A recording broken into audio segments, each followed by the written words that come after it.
আসসালামু আলাইকুম। আমি জেসমিন নেওয়াজ আমার কুকিং চ্যানেল থেকে আপনাদেরকে জানাই স্বাগতম।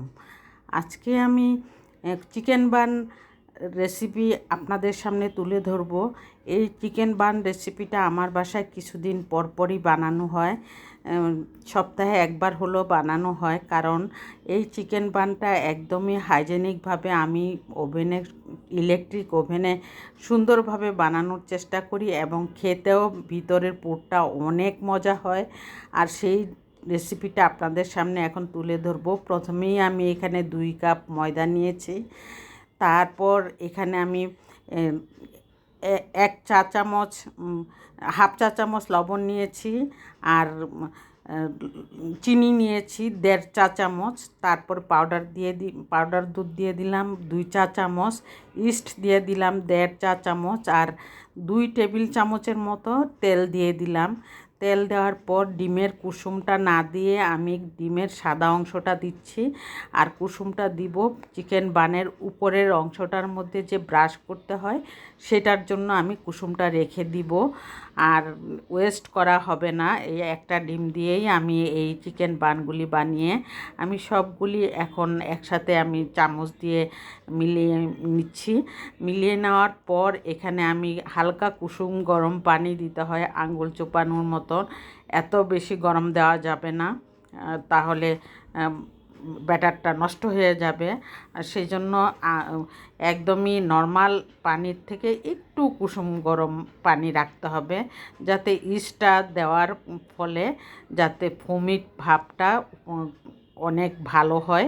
আর তারপর আমি সুন্দর করে মাখিয়ে হাত দিয়ে একটা গোল ডোয়ের মতন আমি তৈরি করে আমি এখানে তেল দিয়ে বা পুরা বাটিটার মধ্যে তেলটা লাগিয়ে নিলাম, যাতে কোনো অবস্থাতে যখন ফুলে ওঠে তখন যাতে বাটিতে কোনো ময়দার ডোয়ের কিছু অংশ লেগে না থাকে, সেজন্যই আমি এভাবে রেখে দিলাম। দেওয়ার পর আমি একটা ঢাকনা দিয়ে ঢেকে আমি রেখে দেব প্রায় 1.5 থেকে 2 ঘন্টা। আর এই 1.5 ঘন্টার মধ্যে আমি এখানে চিকেনটাকে সিদ্ধ করে নিচ্ছি। শুধু লবণ দিয়ে আমি চিকেনটাকে সিদ্ধ করে ঠান্ডা হওয়ার পর ছাড়িয়ে আমি ব্লেন্ড করে নিলাম। ব্লেন্ড করে একদম আসলে এই ব্যাটারটাই মেন মজার কারণ। এই ব্লেন্ড করে নিলে কিন্তু একদম মাখা মাখা হয়ে যায়, তখনই ভিতরে দেওয়ার পর পুরটা অনেক টেস্ট হয়। আর এই পুরটার মধ্যে আমি ব্লেন্ড করার পর আমি একটি কড়াইয়ের মধ্যে নিয়ে প্রথমে আমি তেল দিয়ে দিলাম 1 চা চামচ, হাফ চা চামচ ঘি দিয়ে দিলাম। তারপর আমি সয়া সস দিয়ে দিলাম। সয়া সস দেওয়ার পর ম্যাগি মশলার প্যাকেট দিয়ে দিলাম, লাল মরিচের গুঁড়া দিয়ে দিলাম, জিরার ফাঁকি দিয়ে দিলাম। আর কোনো কিছুই দেওয়ার প্রয়োজন নাই।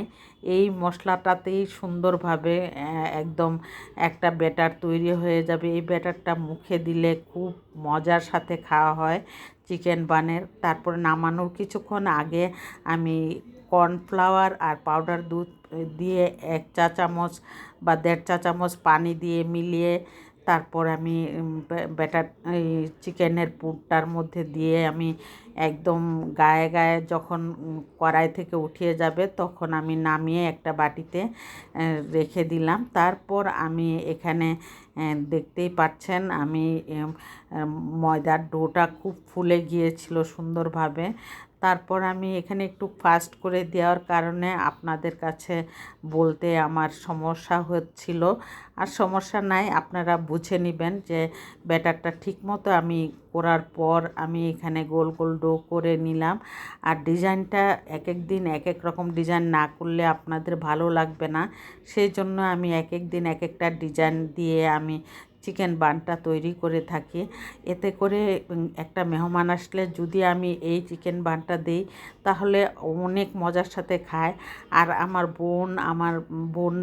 বোনের বাসায় এটা যদি বানিয়ে আমি নিয়ে যাই তাহলে ওরা অনেক খুশি হয়ে থাকে এবং খেয়েও থাকে খুব মজার সাথে। আর সেই চিন্তা করে আমি এই ডোটা আমার মেয়েরাও খুব পছন্দ করে এই চিকেন বানটা।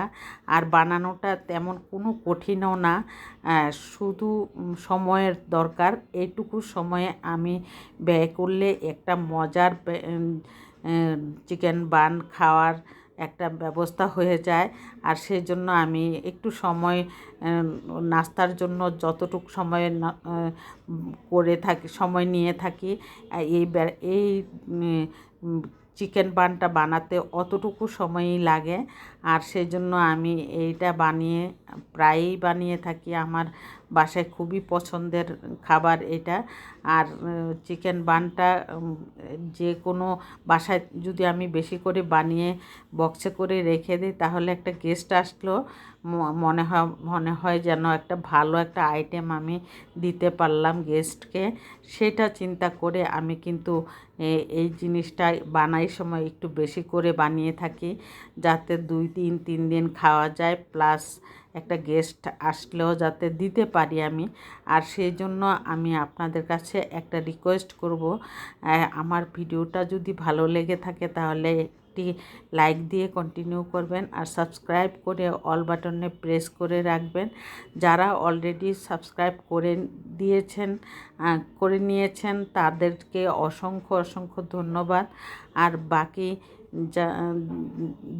যারা করেননি এখনও করে নেবেন অবশ্যই। আর আমার চিকেন বানটা কেমন হলো কমেন্টে আপনাদের জানাতে কৃপণতা করবেন না। আমার চিকেন বানটা কিন্তু আমার অনেক পছন্দের। আর আপনাদের কেমন লাগলো সেটা অবশ্যই কমেন্টে জানাবেন। এখন বানানোর পর প্রায় 20 মিনিট আমি কাপড় দিয়ে ঢেকে রেখেছিলাম।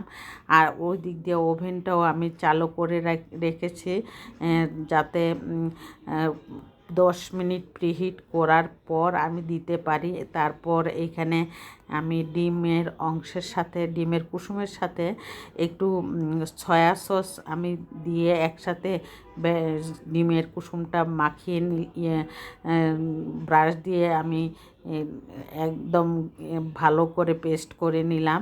নেওয়ার পর এখানে টমেটোর সসটা দেওয়ার কারণটা কালারটা অনেক সুন্দর আসে, সেই জন্য ডিমের কুসুমের সাথে টমেটোর সসটা দিয়ে নিয়েছি। এগুলি আপনাদের অনেক ভালো টিপস কিন্তু আমি আপনাদেরকে দিয়ে দিলাম, আপনারা প্রয়োজনে ব্যবহার করবেন।